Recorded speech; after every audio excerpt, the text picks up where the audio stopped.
If only my company reduced the price of our products or service, I would make more sales. If only my company reduced the price of our product or service, I will meet my budget.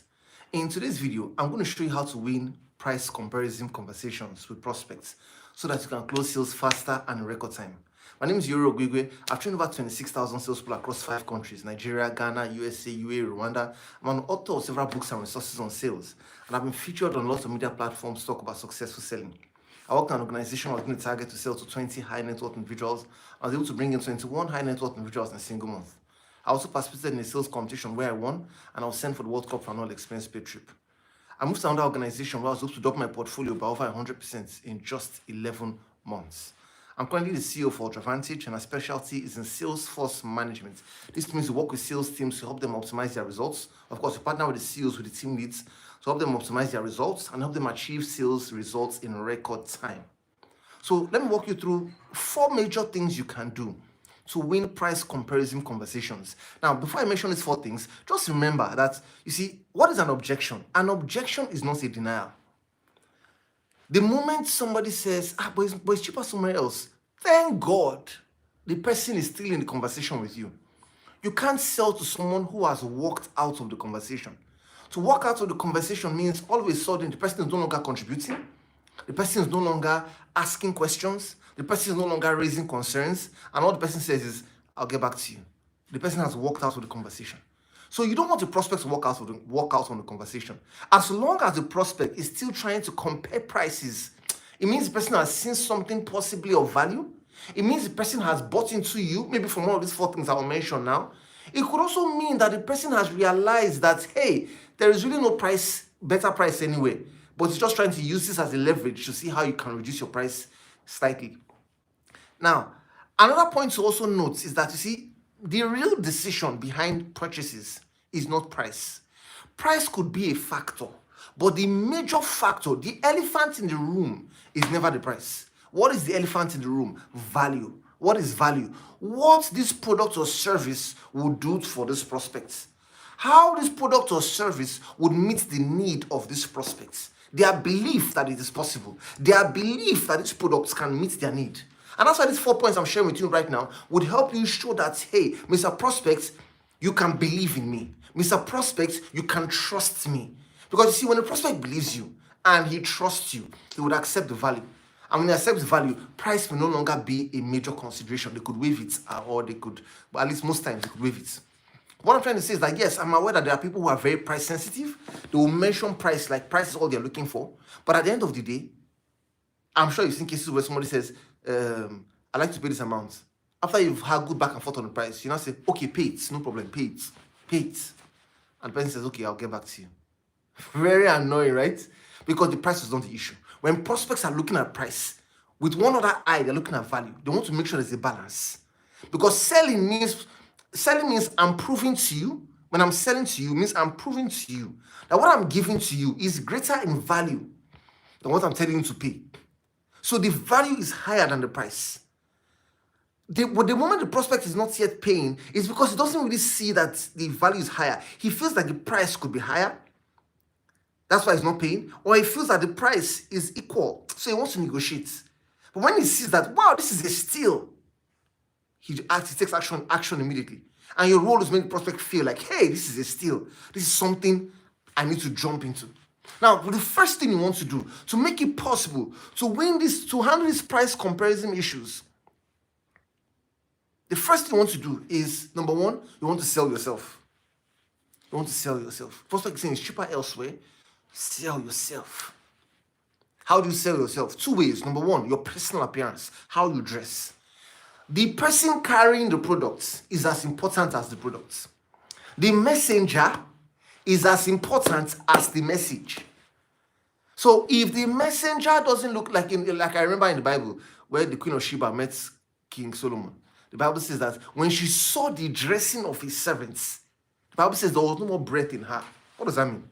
The messengers, when she looked at the messengers, she knew that, this message must be very real. This message must be very impactful. So you're carrying a message. You're carrying this, your product or service, the features, the benefits. You're carrying it with you You, the messenger, you must look like the message you're carrying.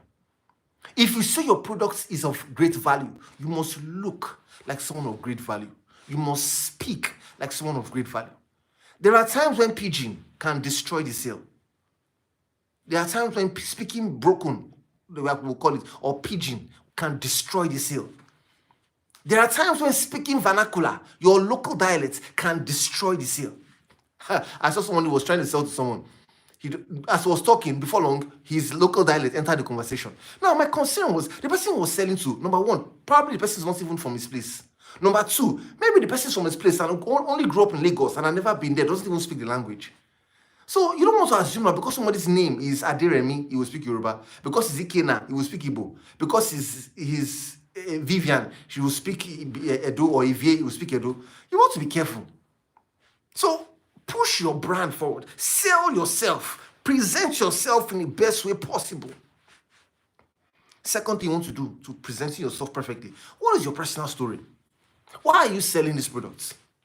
What's your passion behind it? Sometimes people say things like, can I just meet someone and start to tell a story? Pre-plan one. Talk about what was your experience when you initially came in contact with these products. For example, when I remember I used to sell financial instruments, federal government bonds, Euro bonds, selling all these mutual funds. I had a story to tell because my first encounter with these instruments, I didn't think they were profitable enough. I didn't think they made sense. But when I got deeper and I looked at how you could make the best out of it, wow, I realized that it's something that I'm eager to jump into. Then I tell prospects what I discovered. It helps me sell myself as someone who is passionate about what he's doing. I don't know why this coming to my mind. I remember I was working in Standard Chartered then. I went for a visa interview. And the guy at the visa interview asked me, says, what do you do? I said, I sell financial instruments, bonds and mutual funds. And the guy says, what are bonds? Hey, first of all, I laughed. Can you imagine? I laughed. All right, I mentioned what bonds are. And I said, okay, thank you. Approved. My point is, you know these things, you know your product, know what you sell so well, so fluently that it comes out of you perfectly. Number two, after selling yourself, you want to sell your company. Talk about your company. What awards have you won? Have you been ranked top 10 in anything, or have you received any awards? How long have you been in business? Use this opportunity to push your best foot forward. See, if people like you, but they don't like your company, they will not do business with you, but they will refer somebody else to you. The question is, the person who referred to you, would that have been the best person? You need to train yourself to, after selling yourself, talk about your company. What are the best things your company has done? Oh, we built this number of houses. Oh, we had this number of staff. Oh, we had this number of branches. We were awarded the best, whatever. We are the number one. We are the pioneers of. Talk about your company quickly. Because when you talk about your company, it elevates your value and makes them realize that, see, this is your price. Even if it's high, I understand why it's high because of who we are dealing with. A company that has been in business for 20 years and one that has been in business for 2 years, if the one of 20 years mentions the high price, people would assume that, oh, this high price comes with knowledge, comes with expertise, gives credibility. And having a high price is not a problem. Most times, having a low price is where the problem is. It's better for people to say, you're very expensive. Your price is high. Than for people to say, they don't really know what they're doing. After selling your company, number 3, sell the problem. Sell the problem. This means when selling is not talking about your product or service. Don't catch yourself marketing when you should be selling. Marketing is creating awareness, talking about what your product or service can do. Selling, on the other hand, is identifying the needs, asking questions. Don't catch yourself talking about your product or service without first asking questions and listening to the prospects. In a conversation, if I see a prospect and a salesperson, I'm not hearing what they're saying. But just let me know who the salesperson is and who the prospect is. I will tell you whether the sale will close or not. Yet, I didn't hear the conversation. Why? Whoever is talking the most is persuading the least. Whoever is listening the most is influencing the most. So the salesperson should do the listening. Let the prospect do the talking. Ask questions. Oh, Mr. Prospect, what are you looking at? What are your expectations? How would you know if you've gotten what you want? Can you tell me two key things you're looking for that's most important for you in this product or service? Let the person do the talking. Ask questions. Keep asking. What are you looking for? You're looking for the needs. You're looking for the desires. You're looking for the aspirations. Keep asking. Keep asking questions.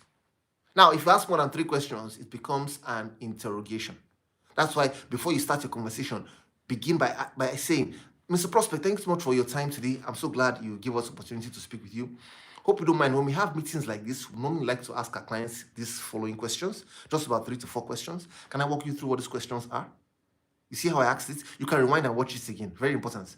When you set the tone of the conversation like this, ladies and gentlemen, immediately you have the prospect's attention. Whatever questions you wanted to preempt and start to ask you. Because if the prospect is asking you questions, you will not be persuading. You will not be persuading.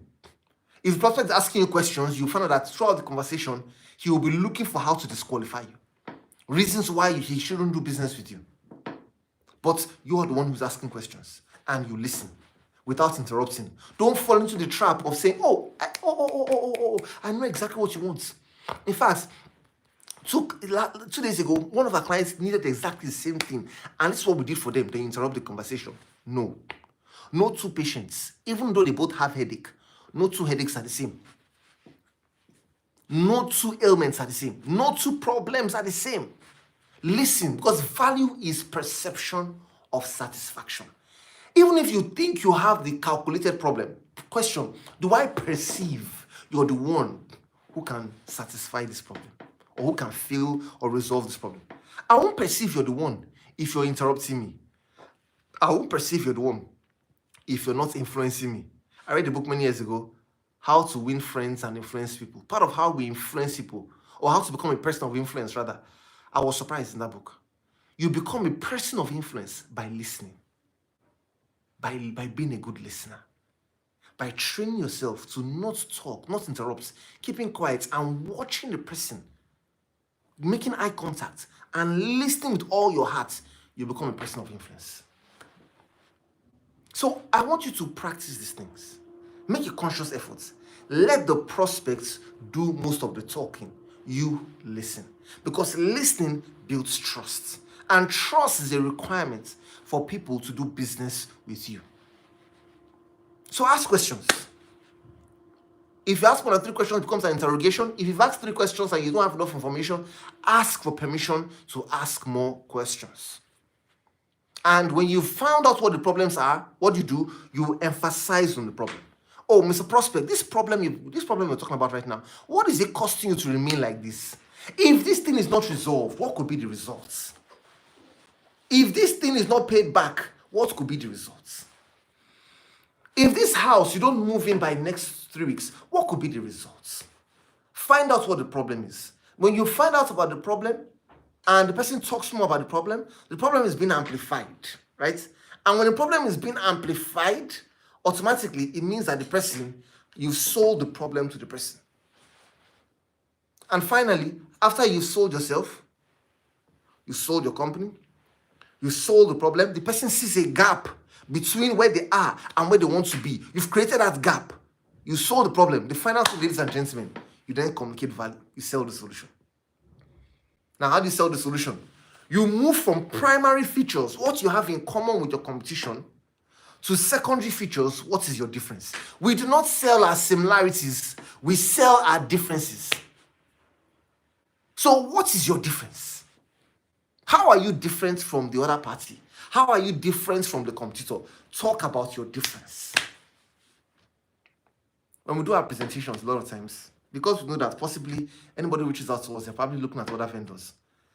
In fact, the moment we sense that, when we start our conversations, we are listening for the possibility that somebody else could be in the conversation. When we realize that nobody else is in the conversation, we move the conversation differently.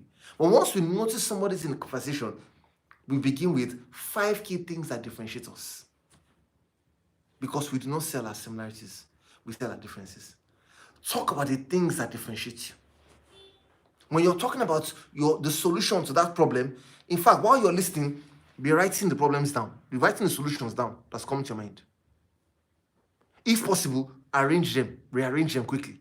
Why? Because you want to make sure that the conversation begins with your strong points, you move to stronger points, then you end with your strongest points, with the bank. When the person thinks that, I've heard everything. Are you aware that there's what we call the test close, right? The test close means as you sell, you get to the middle, you attempt to close.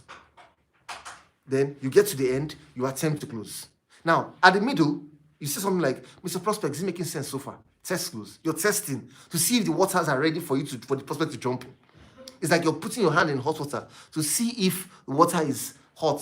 So you put your finger, you're like, oh, you're checking temperature. So test close means you're checking the temperature of the buying temperature.